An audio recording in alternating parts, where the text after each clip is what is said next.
The key to managing the behavior of learners in a learning environment is actually to understand the learners themselves. What are their learning needs as they come to that learning environment? What are their learning needs? An individual or a learner whose needs are met in a learning environment will want to become part of that learning process and will feel they are valued to be part of that learning process because their needs are met. But an individual whose learning needs are not met, they are ignored or they are labeled as lazy or something like that. Those learners will switch off from the learning process and they will not want to be part of that. They will start doing other things that will affect the learning of others in that learning environment because their needs, they feel like their needs are not met in that learning environment. So it is upon the one who is the educators to identify the learning needs among those students. It, it may be a group of, maybe say 20, 30, 50 students or whatever it is, whatever number you've got, but then identifying those needs among that group will actually help those who have got those needs to feel like they are part of the group, they are part of the learners in that group. As I continue talking about neurodiversity, I want to pick on one of those conditions that is found among the population in the world. I want to talk about dyslexia. Right. So, if you're looking at dyslexia, this is not a disease. That's number one. This is not a disease. This is a neurobiological learning difference, or it's a learning difficulty. Now, it affects the processing of information. So, it has nothing to do with the intelligence. So dyslexia is not about intelligence. It doesn't affect the intelligence, but it affects the literacy skills. So how does it affect the literacy skills? It affects the way someone writes. So it affects the writing skills. It affects the reading skills.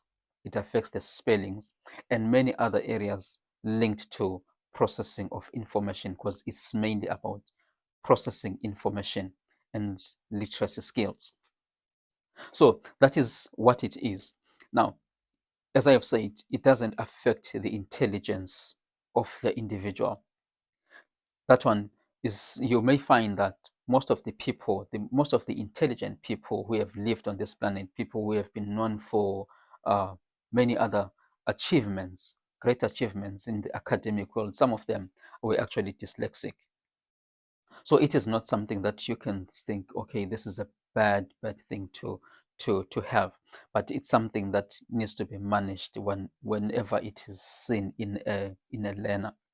Now, dyslexia is a lifelong thing. It is not something that you can say you can outgrow it.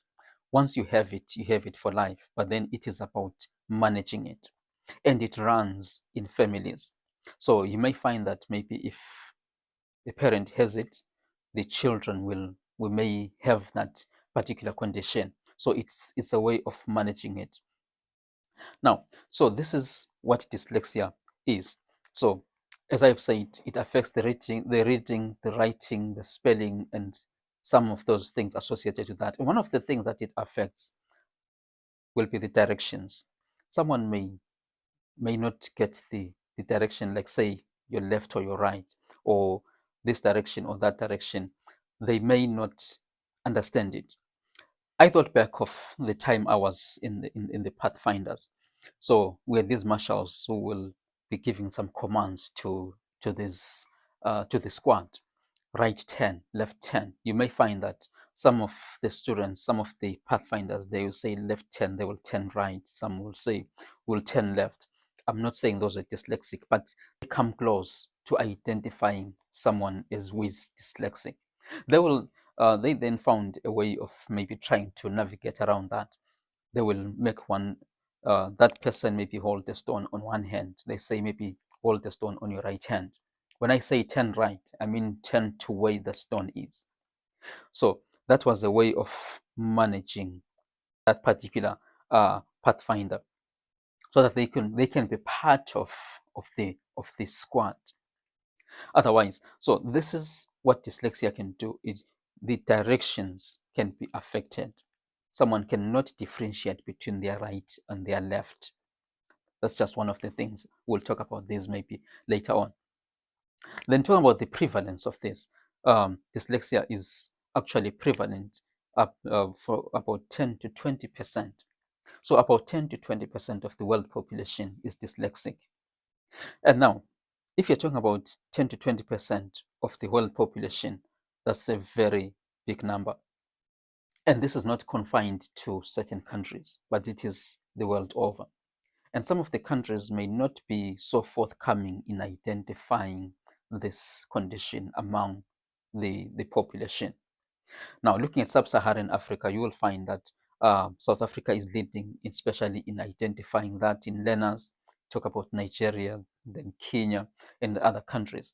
But then if I look at Zimbabwe, there is very little that has been done because there are very few organizations that are actually looking at identifying dyslexia among the learners, which is an area that still needs to be done, something that needs to be done in that area so that most of the students can then be understood, okay, because they have needs.